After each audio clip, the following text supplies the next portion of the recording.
Welcome back, everyone. This is the second video in our TSP series, and today we're going to be talking about the biggest TSP mistakes that we saw federal employees make in 2020.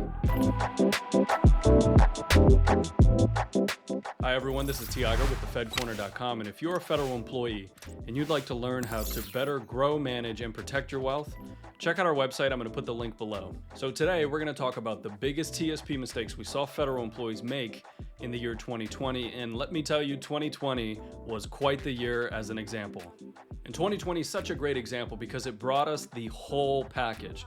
We had incredible amounts of volatility. We had a global pandemic that led to lockdowns everywhere. We saw a major rebound directly after that. We saw significant monetary and fiscal policy, all in the middle of a presidential election year. So there was a lot going on. Now, the first major mistake we saw feds make last year was they misunderstood how the Lifecycle fund actually works. If you were invested in the Lifecycle fund last year, you might have noticed that as the economy was changing and things were happening, the Lifecycle fund wasn't really adjusting to that. And here's why. The Lifecycle fund is designed to change as you age, and it gets more conservative the older you get. Now, there's two major problems with that. The first, your retirement plan might not necessarily align with the life expectancy or the lifespan that that particular life cycle fund is adjusting to. The other problem is that bonds are not necessarily safe as everyone thought they were, or even allow you to have as much breaks on your portfolio as you've had in the last decade. We recently did an article and a video about this. We'll put the video link in the description below so you can check that out. But here is the summary. As interest rates start to go up, the value of bonds goes down, almost like a seesaw. And the reason is because if you buy a bond today that pays 3%, and let's say next month interest rates are rising during that time, the same bond now pays 3.5%. Why would I want to buy your bond for 3 when I can get the same one paying 3.5? So the value of your bond has gone down. And so if you're relying on the Lifecycle fund to readjust for you, what it actually is doing, is putting more bonds into your portfolio over time, and that might not necessarily be the best thing for you right now. This one goes hand in hand with the last one. Not adjusting or rebalancing your portfolio can cause some pretty big issues. The problem is when things are happening and the markets are changing and there's so many different variables all impacting the economy at the same time, what's the right decision to make? What do you need to do to your portfolio, to your TSP, in order to adjust it to be better positioned for what's to come? And a lot of people become paralyzed with just not knowing what decision to make, and they just leave it. But leaving it, the set it and forget it method, is not always the best thing for you either.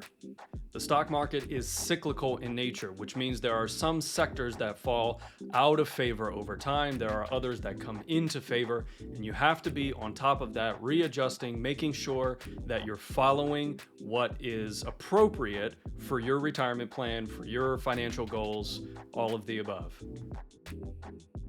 Now, this next one is a no-brainer, right? Big mistake, not contributing to the TSP. Why? You already know that you get a 5% match from your agency. However, you should be putting in as much as you can, maxing out your TSP contribution, because the more you put in there, the faster that account is going to compound over time, and you're going to be left with a much bigger nest egg over time. People become afraid when markets become volatile, which is what happened last year, and sometimes maybe they need the money, or maybe they're just scared of putting that money into the stock market because they're uncertain about what it will do. You need to find out what the right thing is for you in determining, can you still make contributions? The chances are you probably should still push through it, because as the market is going down, now you're buying investments that are on sale, if you think about it. Now, I know I just said you need to be monitoring and adjusting your TSP, but there is such a thing as too much monitoring. And this next mistake, constantly checking your TSP balance on a daily basis, perhaps weekly, that can run into some problems. If you check your TSP balance too frequently, you may notice in the short term, the markets are very volatile, and as human beings, we are emotional beings. And if you check your accounts and it's down, for example, you might feel something on the inside, or even if it's up, you may feel exhilarated that you're gaining more money. You might be tempted to make changes based off of that short-term emotional feeling that you're getting. Now, this is an element of behavioral economics, and there have been Nobel Prize winnings in this subject, and for good reason. Here's how this manifested itself last year. We saw a lot of federal employees move their money to the G fund simply because the markets were tumbling as the pandemic started to happen. However, if you went back and you saw and you looked at the growth and the recovery that the S fund, that the I fund, that the C fund had after the markets had tumbled, and you were in the G fund, you missed out on a major recovery. And the chances are you didn't quite time the top to get out, and you didn't quite time the bottom to get back in. Research in the past has shown that professional money managers tend to earn somewhere between 4, 5, potentially 6% more than individual or retail investors, simply because they're operating on algorithms, on calculated decisions, not necessarily on the emotions that are going inside, because they're managing money for someone else. In fact, most trades conducted on the exchanges are done by computers who, from institutional investors and firms that have set these trades on the system so that they just execute. And if you're trying to beat that and time that, you're just not going to be able to. And just remember, the media around and news that you see, they're in the business of making winning headlines, not winning investment choices. And this next mistake segues really nicely into what we were just talking about, chasing the markets. This is a big thing that we saw people try to do, move back and forth between the C fund, back to the S fund, and into the G fund, and back into the C fund. Guys, you're not going to be able to time. What you're seeing are lagging economic indicators. That's the information that you can get off the internet, off the news, right? By the time you get that information, it's too late. If you were able to time the top of the S fund to get out and then come back in at the bottom of the S fund and participate in and out at the exact amount of times, well, number one, you had a crystal ball for certain, and number two, you would have doubled your money. But how many of you would have been able to comfortably put your money into the sinking ship that the S fund was when the markets were very volatile last year?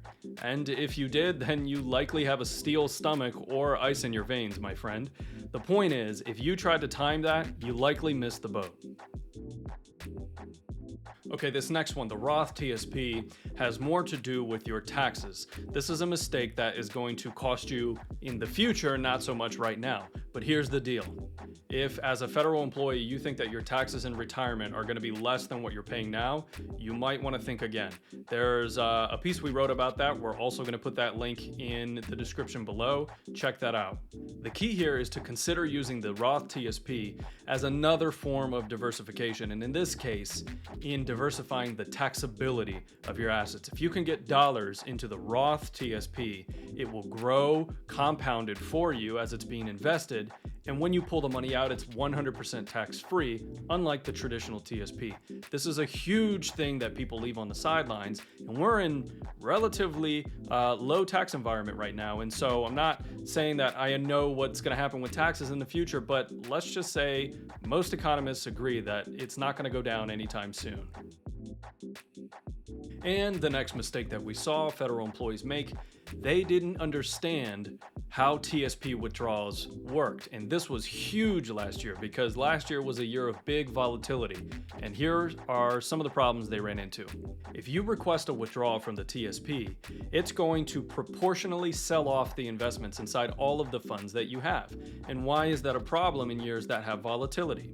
The challenge here is that, remember, markets are cyclical, so there are some sectors and parts of the market that will be up, others that will be down, and you really want to take your withdrawals not from the investments that are down, but rather the ones that are doing well. If you can at all help it, try to leave, if the investments that are down are not, losing investments, but they're just simply down because of volatility, try to leave those invested so that you can regain that growth again. Because if you sell when the markets are low, you are making those losses permanent.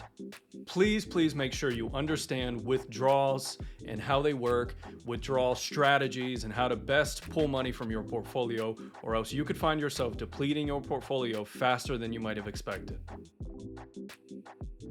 And the last big mistake we saw Feds make last year with their TSP was not aligning their TSP investment allocation with any sort of plan. This goes hand in hand with setting it and forgetting it, right? Or simply just putting it in the life cycle. And while the life cycle is better than never looking at it at all, right? You need to understand that aimless investing is really just putting money out there to do its thing.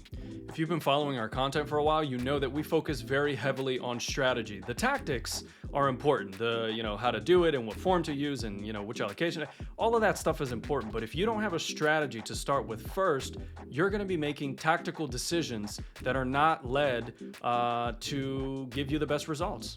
I've used this analogy before, but I think it's so fitting here. How many times have you gotten into a car before you knew where you were going? Investment planning for your TSP is very similar. You need to make sure you know where you're headed first before you start making the turns and adjustments while you're headed there. And you may very well need more growth investments, or maybe you need more bonds, or whatever the case is. Maybe you have to reallocate out of a specific sector because something's going on in the market. The point is, you need to make sure that whatever you're doing is aligned with your strategy and what you're trying to accomplish. Make sure you have your roadmap all planned out before you start driving. After all, it's not just your money, it's your future. All right, guys, final thoughts. Make sure you subscribe to the channel. There's a link below. That way you're going to get notification when we do the next one. Like I said, we're doing a series of TSP. Make sure you subscribe so that you can get the information. And if you want more info on us and more content, articles on all kinds of different topics, we're also going to put a link down below to thefedcorner.com. You can find a lot more information on a variety of different things there. Until next time, we'll talk to you then.